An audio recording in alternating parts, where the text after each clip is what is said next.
문재인 의원님께서 혹시 나중에 혹시라도 대선에 출마하셔서 대통령이 되신다면은 우리나라의 양성평등에 대해서 어떤 정책을 내놓고 싶으신지 여쭙고 싶습니다. 감사합니다. 죄송합니다. 너무 떨려서.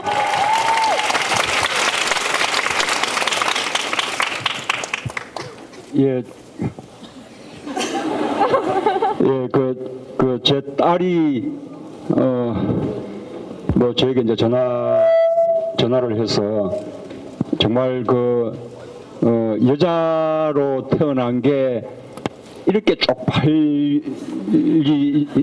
것은 처음이다. 그렇게 이야기를 하더라고요. 그런데 이것은 이렇게 여성의 문제가 아니죠. 박근혜 대통령이 여성 대통령이기 때문에 일어나는 그런 문제가 아닙니다. 사상 초유의 일인데요. 그 전에도 이런 국정농단 사건들이 있어 왔죠. 그런데 그 전에는 대체로 대통령 주변 사람들에 의한 호가호위에 의해서 일어난 사건들이었어요. 근데 지금은 대통령 자신이 그 주범이었던 거죠.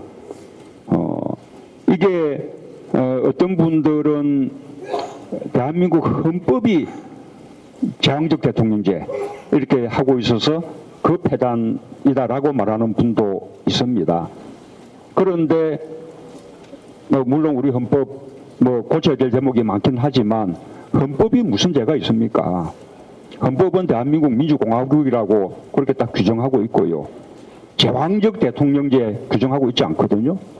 과거에 김대중 노무현 대통령이 제왕적 대통령이었습니까? 오히려 대통령의 힘이 없어서 하고 싶은 개혁도 제대로 못해. 그랬었죠. 지금 박근혜 대통령이 제왕적 대통령제처럼 군림했던 것은 그 앞에 이명박 대통령이 제왕적 대통령으로 군림했던 것과 같습니다. 그래서 국가 권력을 사사롭게 운영하고 또 국가 권력을 사익을 추구하는 그런 수단으로 삼아왔죠. 그런데 우리 국민들이 왜 그런 사람들을 대통령으로 선출했고 또 왜 그 사람들이 그런 식의 국정농단 그다음에 국가 권력을 사익을 추구하는 대로 삼는데도 맞으면 지지받아 봤냐? 그것은 결국은 그 사람들로 대표되는 우리 보수적이고 극우적인 정치 권력과 검찰과 언론과 이런 또 재벌 대기업들 간에 마지막 특권 카르텔 이게 아주 강고하게 형성되어 있기 때문에 그 속에서 늘 권력이 오간 것입니다. 그 가운데 박근혜 대통령이 있는 것이지 박근혜 대통령이 여성이기 때문에 이런 문제가 생긴 것이 아닌 거죠. 이명박 대통령하고 본질적으로 아무런 차이가 없어요. 이런 특권 카르텔을 우리가 깨야 되는 거죠. 국민들이 저는 드디어 이제는 그 점에 대해서 제대로 인식했다고 생각합니다. 그래서 지금 참을 수가 없어서 이게 나라냐라고 통탄하면서 지금 나서는 거예요. 이런 모든 특권들, 반칙들 다 이제 없는 세상 만들자는 거 아니겠습니까? 아까 이 양성평등 부분은 우리가 가장 많은 노력을 해야 될 대목 가운데 하나인데요. 저는 실제로 많은 어떤 정책들을 통해서도 노력이 이루어져야 되지만 또 한편으로는 여성들의 어떤 사회 진출, 정치적 역할 이런 것 통해서 저는 이루어져야 된다고 생각해요. 아마 기억하실지 모르겠는데 참여정부 때 가장 여성 장관이 많았잖아요. 그냥 과거에는 여성 장관이 보건복지부라든지 환경부라든지 여성부 장관을 했는데 참여정부 때는 처음으로 법무부 장관 이런 과거에는 남성들의 전유물 같은 장관도 했죠. 유럽이라든지 남미만 가더라도 국방부 장관도 여성들이 많이 하고 있지 않습니까? 참여정부 때 최초의 여성 총리 배출했죠.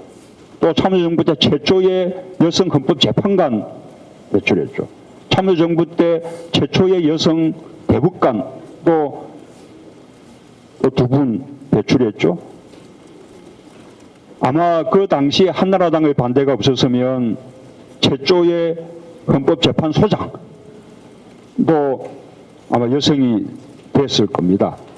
이렇게 그 여성들이 각 분야에 활발하게 진출해서 남성들에 비해서 아무런 말하자면 역량상의 부족함이 없다. 당당하게 할 수 있는 역할을 다 할 수 있다라는 거 이렇게 빨리빨리 인식시켜 나가는 것이 저는 이게 양성평등의 길을 가는 가장 빠른 길이라고 생각해요. 말하자면 유리천정을 깨야 되는 것이죠.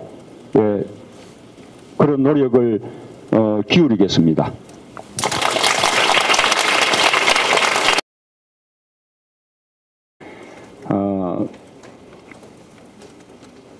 사상 초유의 일인데요.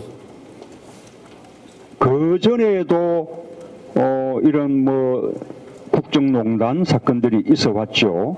그런데 그 전에는 대체로 대통령 주변 사람들에 의한 호가호위에 의해서 일어난 사건들이었어요. 근데 지금은 대통령 자신이 그 주범이었던 거죠. 이게 어떤 분들은 대한민국 헌법이 제왕적 대통령제 이렇게 하고 있어서 그 폐단이다라고 말하는 분도 있습니다. 그런데 물론 우리 헌법 고쳐야 될 제목이 많긴 하지만 헌법이 무슨 죄가 있습니까? 헌법은 대한민국 민주공화국이라고 그렇게 딱 규정하고 있고요. 문재인 의원님께서 혹시 나중에 혹시라도 대선에 출마하셔서 대통령이 되신다면은 우리나라의 양성평등에 대해서 어떤 정책을 내놓고 싶으신지 여쭙고 싶습니다. 감사합니다. 죄송합니다. 너무 떨려서.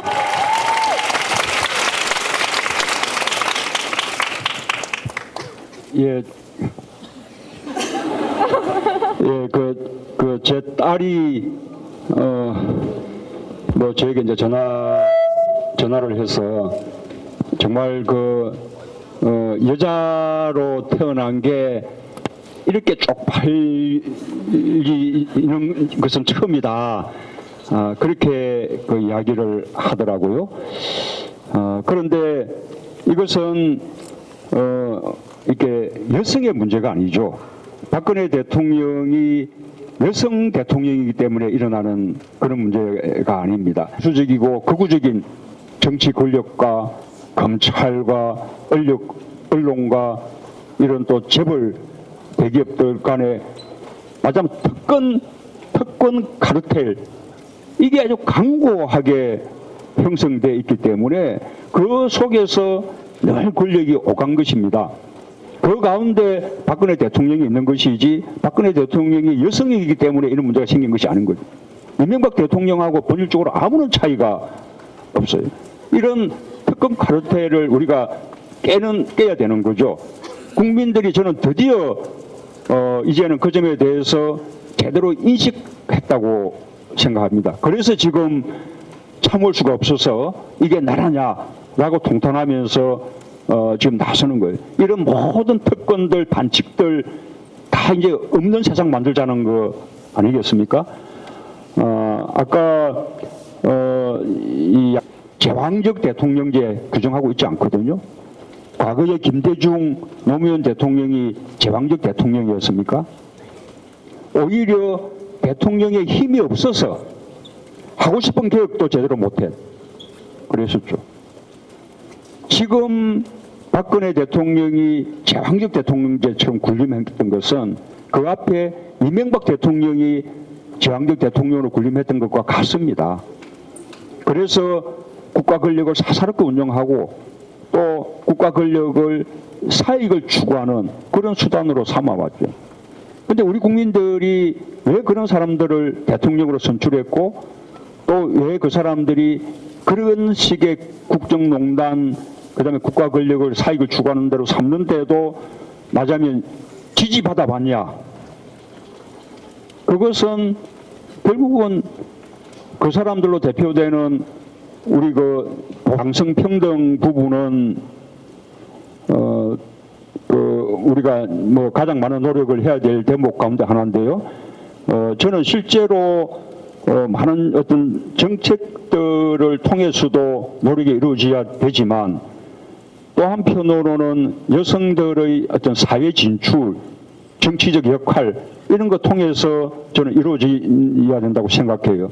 아마 기억하실지 모르겠는데 참여정부 때 가장 여성 장관이 많았잖아요. 그냥 과거에는 여성 장관이 뭐 보건복지부라든지 환경부라든지 여성부 장관을 했는데 참여정부 때는 처음으로 법무부 장관, 이런 과거에는 남성들의 전유물 같은 장관도 했죠. 유럽이라든지 남미만 가더라도 국방부 장관도 여성들이 많이 하고 있지 않습니까? 참여정부 때 최초의 여성 총리 배출했죠. 또 참여정부 때 최초의